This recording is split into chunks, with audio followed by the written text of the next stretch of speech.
By late December 1914, the Great War had been raging for only 5 months. In that short time, it had destroyed the romantic illusions of an entire generation. The bright, eager patriotism of August had vanished, replaced by a freezing, mud-soaked nightmare. This nightmare was trench warfare, a jagged scar stretching from the Swiss border to the North Sea.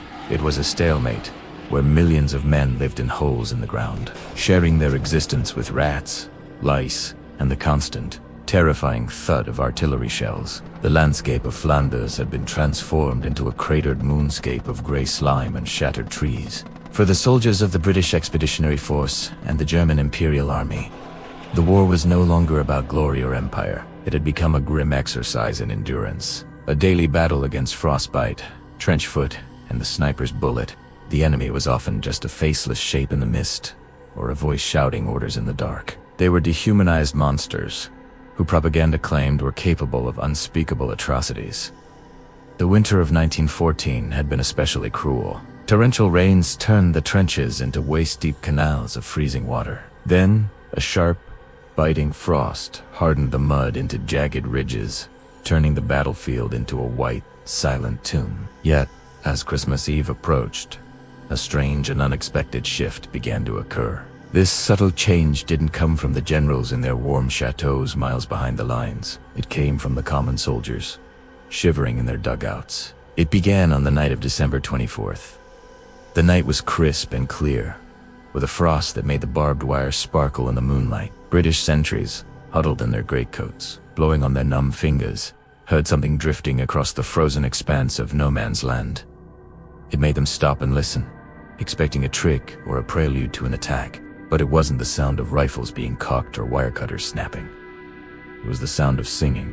Deep, baritone voices from the German trenches were rising into the cold air. They were singing a song the British recognized instantly, not by the words, which were German, but by the melody. Stille Nacht, Heilige Nacht, Silent Night, Holy Night. As the hymn drifted over the craters and the frozen corpses of the unburied dead, the British soldiers, at first confused and suspicious, felt the hard knot of hatred in their chests begin to loosen. One by one, without any orders from their officers, they began to sing back. Their voices joined the Germans in English. All is calm, all is bright. For a few surreal minutes, the two armies, sworn to destroy each other, became a massive, impromptu choir. They traded carols back and forth across the line of death, singing the first No, and O come, all the faithful. The sound of their voices drowned out the distant rumble of guns, creating a bubble of peace in the middle of hell. Then, something even more impossible happened. Along the German parapets, small lights began to flicker into existence, one after another, until the enemy trench line was dotted with hundreds of tiny, glowing candles through their binoculars. The amazed British officers realized the Germans were placing small Christmas trees, Tannenbaums, along the top of their trenches. It was a reckless act of celebration that made them perfect targets for a sniper. Yet, not a single British shot rang out. The sight of those flickering candles, fragile and defiant against the darkness of the war, broke the spell of hostility completely. A voice shouted from the German side, in broken English, "You know, shoot. We know, shoot." And a British voice shouted back, "Agreed." And then, slowly, tentatively, the impossible became reality. A German soldier, unarmed, climbed out of his trench and stood in full view in the moonlight. A British soldier climbed out to meet him. Then another, and another. Within minutes, the trenches emptied. Men who had been trying to kill each other hours earlier were now walking cautiously toward the center of no man's land. Their hands were raised, not in surrender, but in greeting. They met in the middle of the frozen wasteland that had been a kill zone just that morning. They shook hands, the grip of their palms warm against the cold. They exchanged cigarettes for cigars and traded buttons and badges as souvenirs. They showed each other faded photographs of wives, mothers, and children back home. They realized with a shock of recognition that the monsters they had been fighting were just men like themselves.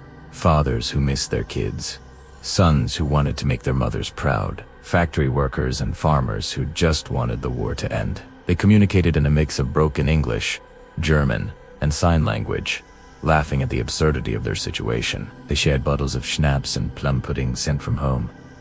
And for a few glorious hours, the war simply stopped. This truce wasn't just a localized incident. It spread like wildfire up and down the line, affecting roughly 100,000 men. In some sectors, the truce was solemn. Soldiers from both sides worked together to bury the dead that had been lying in no-man's land for weeks. British and German soldiers dug graves side by side, reading prayers over the fallen in both languages. It was a moment of shared grief that acknowledged the human costs of their conflict. In other sectors, the mood was almost festive. There are famous, verified accounts of a soccer ball being kicked out from the British lines. This led to a chaotic, joyful match, played on the frozen mud. Helmets were used as goalposts, and hundreds of soldiers chased the ball, slipping and sliding on the ice, cheering and laughing.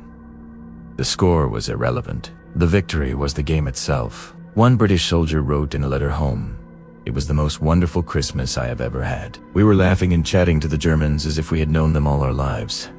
This spontaneous outbreak of peace terrified the high commands on both sides. Generals, safe in their headquarters, were furious. They issued strict orders that fraternization with the enemy was treason, punishable by court-martial or death. They feared that if the soldiers realized their common humanity, the war machine would grind to a halt. Because men who have shared Christmas pudding and played soccer together find it very hard to shoot each other the next day. But for those few days, the orders were ignored. The truce lasted in some places until Boxing Day, and in others until the New Year. It was a brief, shining window where the human spirit triumphed over the mechanics of slaughter. Eventually, the war did return. The officers forced the men back into the trenches. The artillery began to pound the lines again, and the snipers returned to their posts. The Christmas Truce of 1914 ultimately did not stop the war. The conflict would drag on for 4 more bloody years, claiming millions more lives and destroying empires. But the memory of that night remained, a haunting and beautiful reminder of what could have been. It's a testament to the fact that even in the absolute darkest of times, when the world seems bent on destruction, the impulse for kindness, connection, and peace remains buried deep within the human heart. Waiting for a silent night to emerge, it stands in history, not as a military victory, but as a victory of the soul. It proves that while wars are started by governments, peace is made by people. And that, for one brief, freezing moment in Flanders, there were no enemies, only brothers standing together under the stars. Thanks for watching. If you found this story as moving as we did, please like the video and subscribe for more incredible moments from history. See you next time.